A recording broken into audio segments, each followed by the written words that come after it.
बताओ, लड़ाई होती है घर में? Yes sir. किस बात को लेकर होती है? ऐसी सर छोटी मोटी नोकझोंक होती रहती है, उसमें थोड़ा घी डालने का हमला कर लेते हैं। तो घी मत डाला करो, खाया करो। खा लेंगे सर। नहीं तो क्या करती मम्मी, बेलन फेंक के मारती है कि और कुछ? नहीं, बेलन फेंक के नहीं मारती। जैसे ऐसे पापा ने कुछ गलत किया होता है तो उनको पहले तो थोड़ा बहुत डांटती है, फिर उसके बाद अम्मी कहते हैं मम्मी मम्मी पापा ने ऐसा किया, फिर थोड़ा और हो जाती है। तुम लोग सब पापा को मरवाने के चक्कर में हो गए? नहीं सर, बचाते भी अम्मी है पापा को। पहले लड़वाते हो फिर बचाते हो, ऐसा क्या है ये? तो देखो, ये घर घर की कहानी है, इसलिए मैं ये बोल रहा हूँ। ठीक है बेटा, थैंक यू। क्या नाम है? नाम बताओ। नाम सिमरन जाटव। सिमरन, सिमरन के लिए ताली बजाओ। बैठो।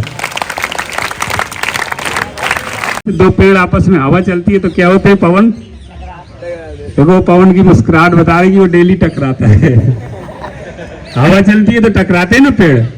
ऐसे ही ये घर की कहानी होती है, पति पत्नी की कहानी होती है। जिनकी शादी हो गई वो तो अच्छे से जानते हैं। तो मेरा ये कहने का अर्थ है कि अगर आप इस उम्र में पढ़ोगे, बेहतर अपने सपने की ओर जाओगे, तो एक क्या रहता है ना, एक वर्किंग लाइफ होती है और एक नॉन वर्किंग।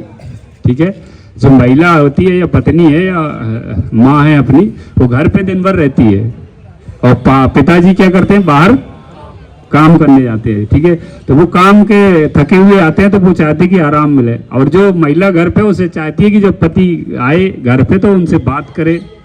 सही बात है, दिन भर क्या हुआ वो बताए, साझा करे।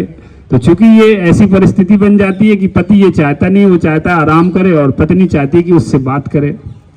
और दिन भर वो क्या घर पे रहती तो दिमाग तो सभी का चलता है, चाहे वो पढ़ा लिखा हो चाहे नौकरी वाला हो, तो दिमाग जिसका घर पे चल रहा है तो दीवालों से तो बात होती नहीं कि होती है। सुना था कि दीवालों के कान होते हैं लेकिन दीवालों के मुंह होते हैं, ये नहीं अभी तक हमने देखा। सुना है क्या आप लोगों ने? तो वो चीजें होती है, तो वो इस कारण ये सब होता है। तो अगर हम लोग पढ़ेंगे, सभी लोग अच्छे काम में अपने व्यस्त रहेंगे, एक बेहतर लाइफ में पहुंच जाएंगे, अपने सपनों को पा जाएंगे, तो ये स्थिति नहीं बनती। फिर सबसे बड़ी योद्धा कौन होती है? तो माँ की बात की तो पहले मैं दो लाइन आप लोगों को सुनाता हूँ। अपनी माँ के लिए वाह वाह करना। ना लजाती है ना शर्माती है, ना लजाती है ना शर्माती है, हमारे लिए किसी से भी भिड़ जाती है। न लजाती है न शर्माती है, हमारे लिए किसी से भी भिड़ जाती है, और दुनिया की सबसे बड़ी योद्धा माँ कहलाती है।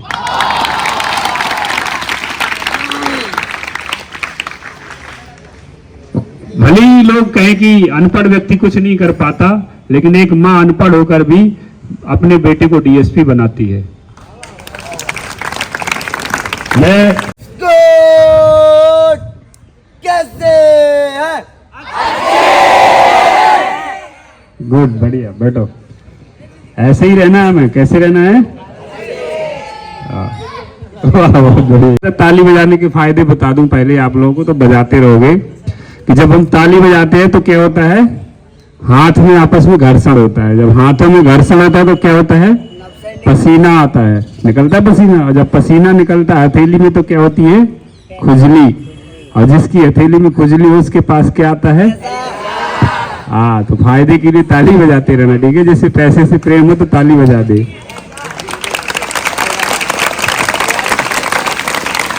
मैं आपको सुनाता हूँ, रात को मेरे सपनों में अब्दुल कलाम जी आए। तो मैंने कहा कल रात अब्दुल कलाम को देखा था ख्वाब में। कल रात अब्दुल कलाम को देखा था ख्वाब में, कुछ लिख रहे थे, कुछ पढ़ रहे थे किताब में। मैंने पूछा कि बच्चों के बीच मुझे क्या सुनाना चाहिए, तो कलाम साहब बोले कुछ सुनाओ या ना सुनाओ, लेकिन बच्चों को ज्यादा नहीं पकाना चाहिए।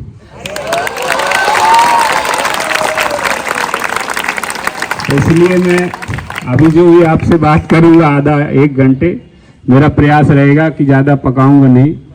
और किसी का कोई सवाल हो तो जरूर करिएगा। मुझे लगता है समझदार, होशियार और बुद्धिमान बच्चे वो होते हैं जो सवाल करते हैं, क्योंकि जब दिमाग में बात घुसती है तो ये सवाल उपजते हैं। सही बात है, क्योंकि मुर्दे तो कुछ बोलते नहीं हैं, और जिनके दिमाग में कुछ आता नहीं वो भी नहीं पूछते, लेकिन जिन्हें डाउट उन्हीं को आते हैं जिनके अंदर कुछ ज्ञान घुसता है। सही बात है। हाँ, तो वही सवाल करिएगा, पर ऐसा भी सवाल मत करना। एक बार क्या हुआ, मैं ऐसी क्लास में समाप्त हुई, मैंने पूछा किसी का कोई सवाल हो, तो पूछिए। तो एक खड़ा हो गया, बोले सर मेरा सवाल है कि आप वापस कब जाओगे। ऐसे सवाल भी मत। तो मैं गांव का रहने वाला हूँ, मेरा गांव से बहुत ज्यादा लगाव रहता है। सभी लोग गांव शहर के मिलकर हमारे गांव के लिए वाह वाह करना कि खुद धूप में जलकर धरती को छांव देता है। वाह, जिसको वाह वाह ना बने करते वो वाह वाह का उल्टा होता है हवा हवा। तो हवा हवा करना तो अंदर की हवा भी निकल जाएगी सुबह से और वाह वाह भी हो जाएगा कि खुद धूप में जलकर धरती को छांव देता है। टाइम से करो, एक साथ करो, बिना टाइमिंग के करोगे तो सीधे क्लीन बोल्ड होगे। वाह, खुद धूप में जलकर धरती को छांव देता है। आधे लोगों को समझ में आया, आधे को नहीं आ रहा कि खुद धूप में जलकर धरती को छांव देता है। पेड़ की तरह शहर को सहारा गांव देता है। तो गांव के लिए एक बार जोरदार ताली हो जाएगी ना।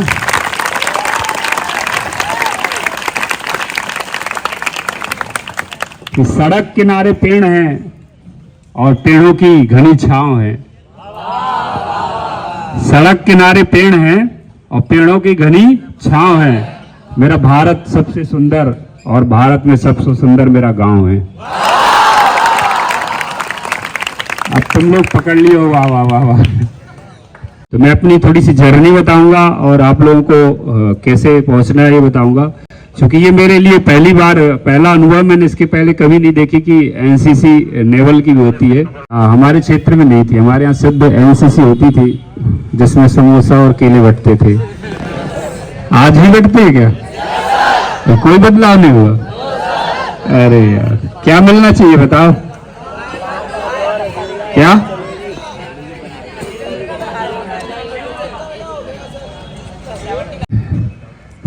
ये तो सपने लेने में क्या टैक्स लगता है क्या? एक समोसा एक्स्ट्रा खाना पड़ता है क्या? तो जब आदमी, जैसे आप ग्वालियर में हो, ठीक है, आपको भिंड जाना है और आपने टिकट मांगी इधर की, कहाँ की, क्या पड़ता है बीच में भिंड के और ग्वालियर के? गोहद की टिकट मांगी, तो क्या बस वाला आपको गोहद में छोड़ेगा कि भिंड में? गोहद में छोड़ेगा ना, आगे नहीं ले जा सकता ना। तो यही ड्रीम और थिंकिंग है। आप अगर बड़ा सोचोगे, दूर का सोचोगे, तो ही आप दूर पहुंच सकते हो। आपने सोचे ये टिकट ही ली है कहाँ की, गोहद की, तो भिंड नहीं पहुंच सकते।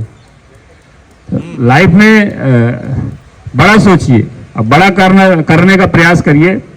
क्योंकि मैं आप लोगों को इसलिए बता रहा हूँ, जैसे आप यहाँ पर हो, आप में से कई लड़के निकल सकते हैं। एक सिविल सर्विस में जब आओगे आप, तो एक आईएएस बनता है, आईपीएस बनता है, या डीएसपी बनता है, डिप्टी कलेक्टर, जो एक जिले को चलाता है। जब हम बड़ी तैयारी करेंगे, बड़ा सोचेंगे, तो छोटा मोटा अपने आप हो जाएगा। मेरे एक साथी थे, उनने सिविल सर्विस में आईएएस आईपीएस की तैयारी की, उनका हुआ नहीं, लेकिन वो डीएसपी बन गए। अगर वो सीधे डीएसपी की तैयारी करते तो अधिकतम क्या बनते? डीएसपी बन सकते थे, और वो भी कठिन होता और नीचे तक बुक हो जाते। तो जब हम बड़ा सोचेंगे, बड़ा प्रयास करेंगे, बड़ा काम करने के रास्ते पर चलेंगे, तो छोटे मोटे काम तो अपने आप हो जाएंगे। होंगे कि नहीं होंगे? तो ये पहले तो आज टारगेट लो, अपना लक्ष्य कि हमें क्या बनना है। बिना लक्ष्य के ऐसा नहीं कि आप यहाँ पर ट्रेनिंग ले रहे हो तो आप सीधे सोच लो कि मुझे नेवी में ही जाना है। नेवी की आप अगर एनसीसी ले रहे हो तो इतना नहीं, हमें एक अपनी क्षमताओं को पहचानना है। अगर आप अपनी क्षमताओं को नहीं पहचानोगे तो मुझे नहीं लगता कि आप लाइफ में बहुत आगे जा पाओगे। इसमें से बहुत से लड़के टैलेंटेड होंगे, बहुत अलग अलग टैलेंट होगा। अगर देखिए मैं इसलिए आप लोगों से ये बात कर रहा हूँ। पहले तो एक बार आप अपने सीनियर्स के लिए ताली बजाइए कि उन्होंने एक ऐसी क्लास ऑर्गेनाइज की। एक बार जोरदार ताली बजाइए।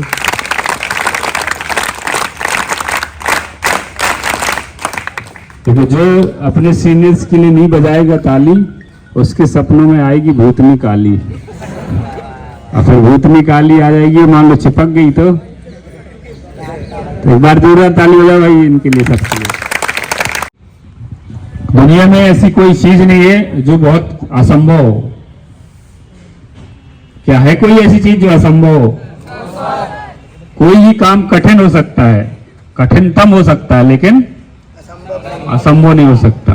क्योंकि असंभव शब्द जो बना ना उसमें भी लिखा असंभव, मतलब संभव होगा।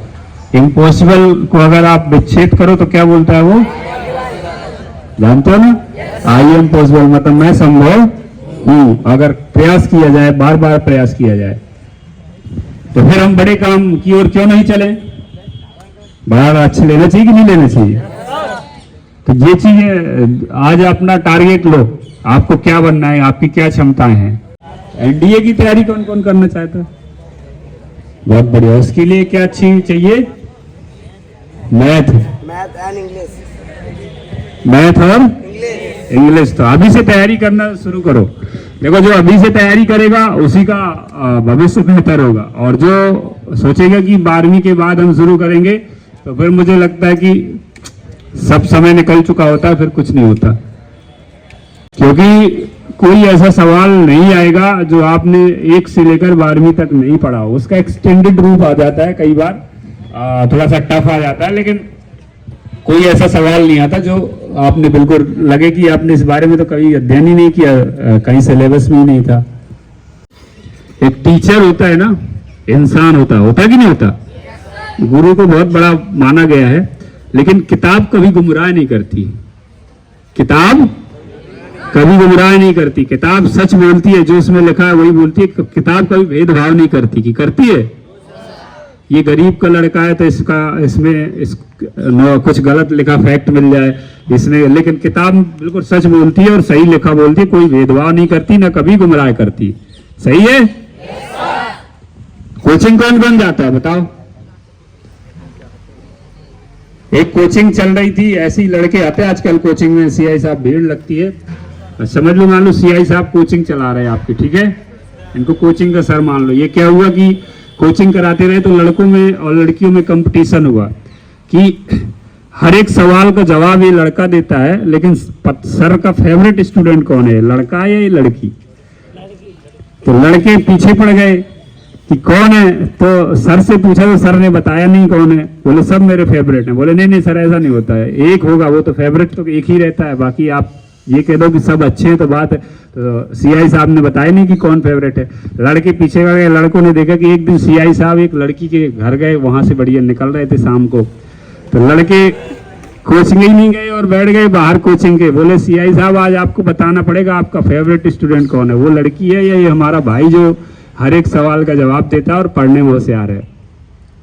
तो सीआई साहब थे, होशियार थे, चतुर थे, चूंकि वो अच्छी सच्चाई बोलने वाले थे, इसलिए उन्हें सच सच बोले। बोले मेरा फेवरेट स्टूडेंट तो ये लड़का है। तो बोले फिर उसके घर में क्या गए थे, मलाई खाने। तो बोले मलाई खाने नहीं गया था, क्या करूं, उसकी 6 माह से फीस जमा नहीं, इसलिए गया था उसके घर। तो जो टीचर्स होता है ना कोचिंग वाला, तो उसके ढेर सारे वो रहते हैं, क्योंकि एक टीचर्स को अपना घर भी चलाना, तो वो इस बात पे भी ध्यान देता है किसकी फीस जमा है किसकी नहीं, देता है कि नहीं देता। सही बात है, लेकिन किताब कभी गुमराह नहीं कर सकती।